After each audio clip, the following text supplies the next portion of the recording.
Thanks, Brian. So relative to the pathology of mitral stenosis, we'll discuss the etiology, diagnosis, and management. As many of you are aware, the more commonly seen type of mitral valve stenosis is that of the rheumatic origin, but we can also see it in congenital stenosis, even with a bowel valve thrombus like pathology on occasion, although pretty rare, with severe mitral annular calcification in the case of a benign tumor such as a myxoma and even some mucopolysaccharidosis as well.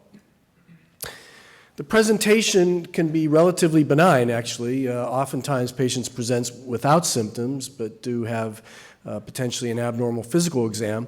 On occasion, they also will present with dyspnea and fatigue or even atrial fibrillation, maybe even an embolic event or TIA. A physical exam, you would most typically see an increase in the first heart sound, classically an opening snap, diastolic rumble, presystolic murmur, and particularly a loud P2 in the case of significant pulmonary hypertension. A shorter interval between A2 and the opening snap and a longer duration of the diastolic rumble would correlate with more severe stenosis. With regard to echocardiography in mitral stenosis, of course, the procedure of choice to make a diagnosis, we can assess structural abnormalities, the severity of the stenosis, other associated abnormalities, as well as the candidacy for balloon valvuloplasty. Here's a peristernal long axis view of the mitral valve. Here you see that hockey stick, classic hockey stick appearance of that anterior mitral leaflet, and you see that posterior leaflet is absolutely fixed. You can also see in the short axis view, again, the anterior leaflet here, the posterior leaflet that's fixed, and this fish mouth appearance of that mitral orifice with fusion of both the medial and the lateral commissures. Here's a surgical specimen showing the classic surgeon's view of the mitral valve, and again, this is somewhat counterclockwise rotated relative to the view we just saw in the echocardiogram. But here you see the lateral commissure, the medial commissure, and again, anterior and mitral, posterior mitral leaflets, and in the presence of a huge left atrium in that case. Here we see the apical four-chamber view where we can see the relative size of these chambers. Classically, you see a relatively small left ventricle, a significantly dilated left atrium, and relatively preserved size of the right atrium and right ventricle. Again, you can see that hockey stick appearance of that mitral valve. Typically, the leaflet tips are significantly restricted and thickened, and it's the body of that leaflet that's relatively pliable, hence the etiology of that opening snap. Here we can see a color flow map where we see the inflow of that mitral valve, and you can see the accelerated flow that represents that stenosis and a mild degree of mitral regurgitation. So echocardiography can, of course, assess the severity of the mitral stenosis with regard to assessing pressure gradients. It can also assess the mitral valve area, most typically and most reliably with mitral valve planimetry, but we can also use other techniques such as the pressure half-time, the vena contracta, the color Doppler, and proximal convergence. Here's an example of a patient with mitral stenosis and a mean transvalvular gradient of 5.3 millimeters of mercury at rest. And when we pace this patient and increase that heart rate, we can see that that gradient will quickly rise, in this particular example, to about 10 millimeters of mercury. The mitral valve orifice is, again, most typically measured by planimetry. We used to use some of the Doppler parameters to assess mitral valve stenosis severity, but we found with improved spatial resolution of our echocardiographic two-dimensional techniques that if we're on axis, we can actually measure quite precisely that orifice area. And as you can see in this cartoon, it's very critically dependent on how perpendicular we are to that orifice. If we're measuring, our peristernal long axis plane is up here at the body of the valve, then we may measure an orifice that's inaccurately large. Whereas if we measure at the leaflet tips, as should be the case, we would measure a more precise and accurate mitral valve orifice area. So it can provide an accurate orifice area, but must be measured correctly. And more classically, the pressure half time is used to assess mitral valve stenosis severity. This measures the time it takes for the gradient to drop to half of the original peak velocity. Again, in this particular example, the valve area, it measures 1.1 centimeters squared. So when we look at mitral stenosis severity, again, we use several parameters, as we do with assessing severity of valve lesions in most cases. Not only will we look at valve gradients, but the valve area as well as the pressure half time. And typically, a severe stenosis would be a valve mean gradient of greater than 12, a valve area of more than or of less than 1 square centimeter, and a pressure half time of more than 220. Well, what about the role of stress echo in mitral stenosis? Well, it can be extremely useful for us, in fact. We can assess for functional capacity in patients that are asymptomatic. We can assess transvalvular gradients and the response to exercise. Typically, if they increase to above 15 millimeters of mercury, we consider that a candidate for surgical intervention. We can assess their TR velocities and get an estimate of their PA pressures with exercise. And we can evaluate the development potentially of mitral regurgitation with exercise as well. How about the role of TE? Well, typically not necessarily used to make a diagnosis, but certainly can be used to assess for thrombus in the left atrium, the severity of the mitral regurgitation, which may be a little more challenging with transthoracic imaging, associated lesions, and the potential candidacy in looking at the morphology of that valve for potential valvuloplasty.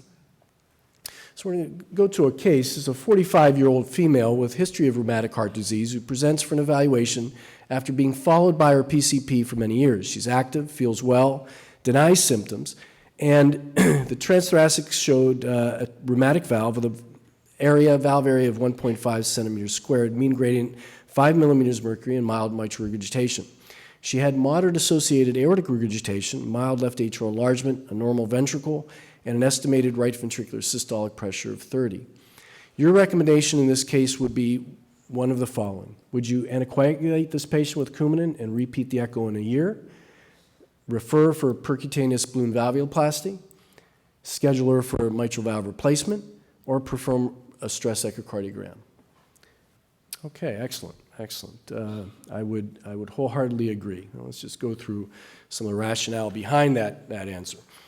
So as far as the indications for an echocardiogram, based on the guidelines in mitral stenosis, transthoracic exam should be performed in patients for the diagnosis of MS, the assessment of the hemodynamic severity, the assessment of concomitant valve lesions, and the assessment of valve morphology.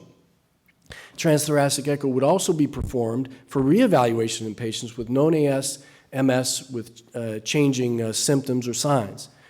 You'd also perform a transthoracic study for the assessment of the hemodynamic response of the mean gradient and PA pressure by exercise in patients with MS when there is a discrepancy between the resting Doppler data and clinical findings, signs, or symptoms, which could be considered the case in our patient. A TE would be indicated in MS to assess the presence or absence of left atrial thrombus and to further evaluate severity of MR. Could also be performed to evaluate valve morphology and hemodynamics in patients when the transthoracic echo provides suboptimal data. How about medical therapy in mitral valve stenosis and relative to the prevention of systemic embolization? Well, class 1 indications would be to perform anticoagulation in patients with MS and AFib, or in patients with MS and a prior embolic event. Finally, anticoagulation would be indicated in patients with MS and evidence of left atrial thrombus. So if we go back to our patient, again, this was a patient with what we would consider a mild to moderate degree of mitral stenosis, no significant evidence of resting pulmonary hypertension, a little bit of left atrial enlargement, and again, no symptoms. So in this particular case, maybe slightly discordant findings in that we have moderate mitral stenosis, minimal symptoms, so we might want to subject this patient to a stress echocardiogram to get a better assessment of functional capacity, a more objective assessment of functional capacity, as well as the development and presence of potential pulmonary hypertension. As far as the management strategy for patients with MS, As you can see, symptoms rule, essentially. If the patient is asymptomatic and their mitral valve area is more than 1.5 square centimeters, yearly follow-up is indicated. If, on the other hand, the patient is asymptomatic with moderate or severe stenosis, we should assess the valve morphology. And if it's amenable for percutaneous balloon valvuloplasty, refer them on for that. If not, we would simply follow that patient. If, on the other hand, the patients are truly symptomatic, we would, again, consider either balloon valvuloplasty or mitral valve replacement, typically based on valve morphology and findings. One of the ways in which we assess the mitral valve is to look at the what's called the splittability score that is comprised of thickening, mobility, the subvalvular apparatus status, as well as calcification. It's a 0 to 4 scale. It's relatively subjective, but it does give us a sense as to whether that valve is not only splittable, which again, typically a score of less than 8 would consider that it would be representative that it is amenable to a potential valvuloplasty. And that score does correlate with outcomes. In patients that have scores of greater than 12, their survival over several years is significantly worsened than patients with scores of less than 12.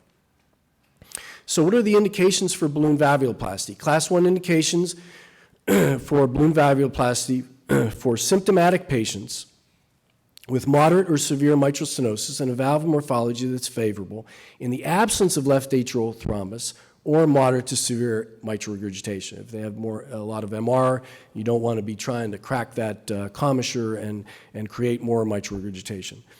Percutaneous balloon valvuloplasty is effective for asymptomatic patients with moderate or severe mitral stenosis, and again, a valve morphology that is favorable, who have pulmonary hypertension, that is PA pressures of more than 50, at rest, or 60 with exercise, in the absence of left atrial thrombus or moderate to severe mitral regurgitation.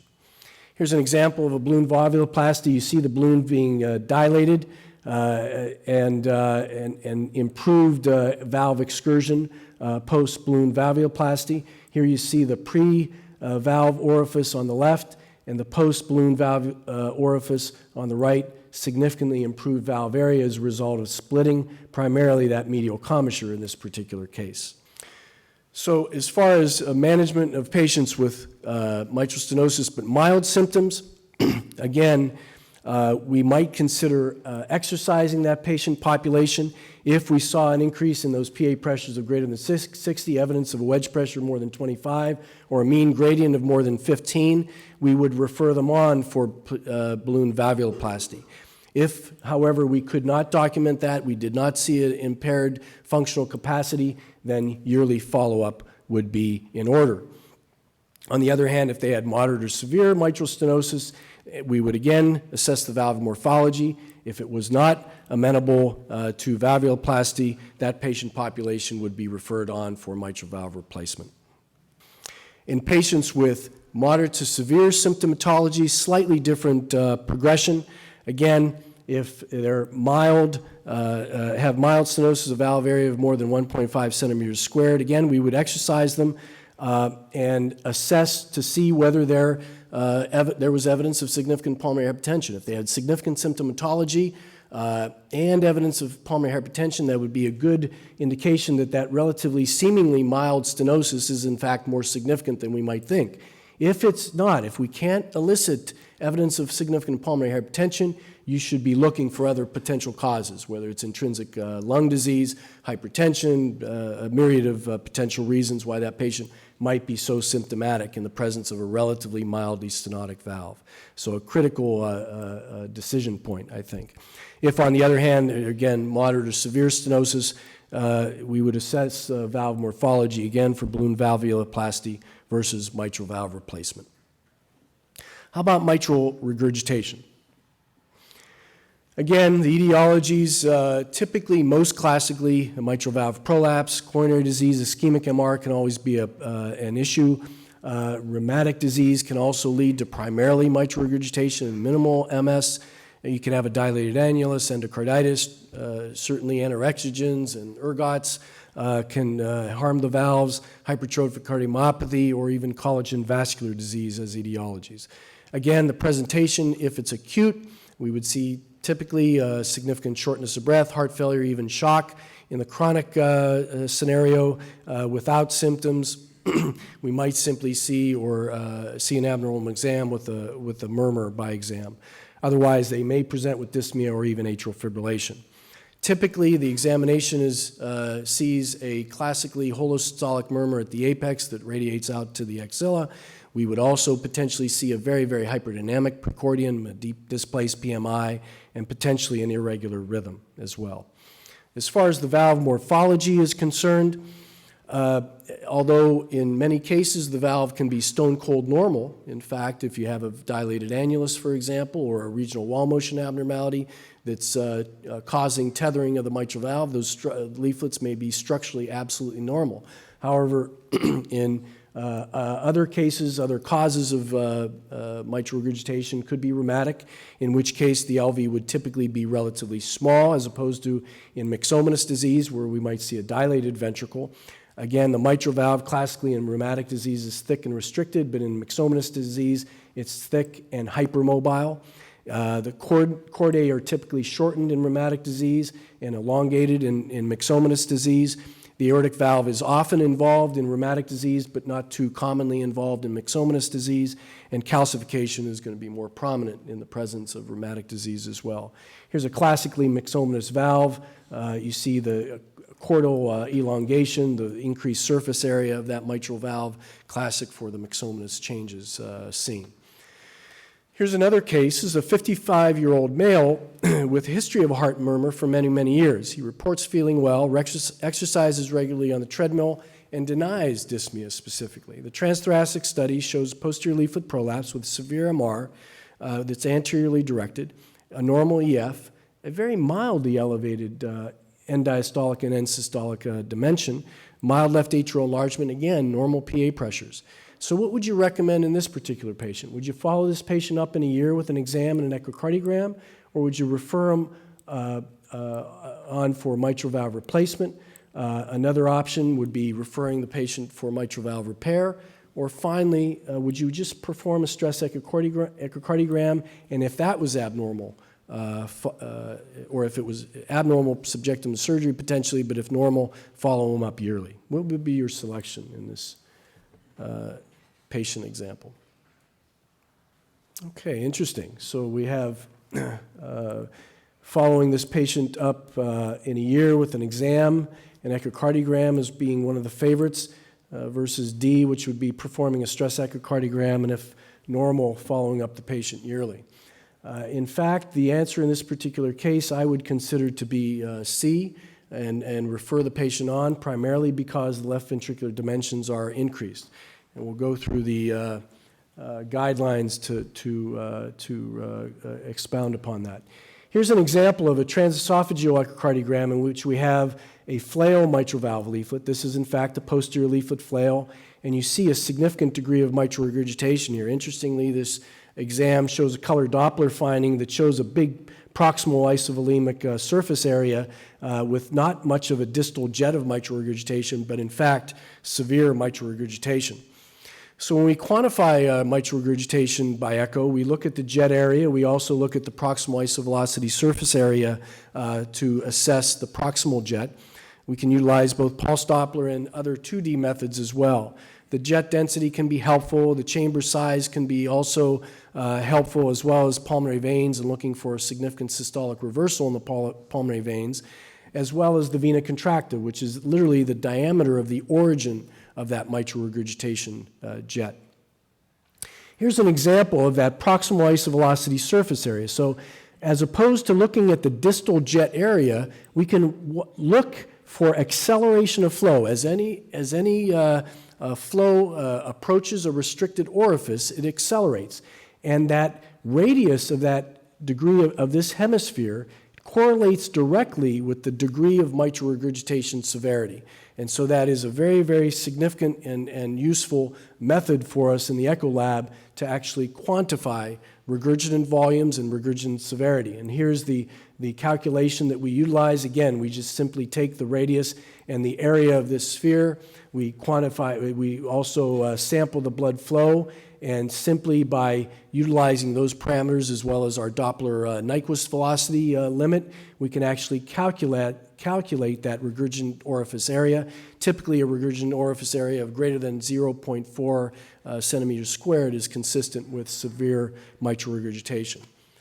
So what do the guidelines tell us with regard to indications for the transthoracic echocardiogram in this patient population? Well, a TTE is indicated for baseline evaluation of LV size and function, RV and left atrial size, PA pressure, and the severity of the mitral regurgitation in any patient who is suspected of having mitral regurgitation. The level of evidence is C there.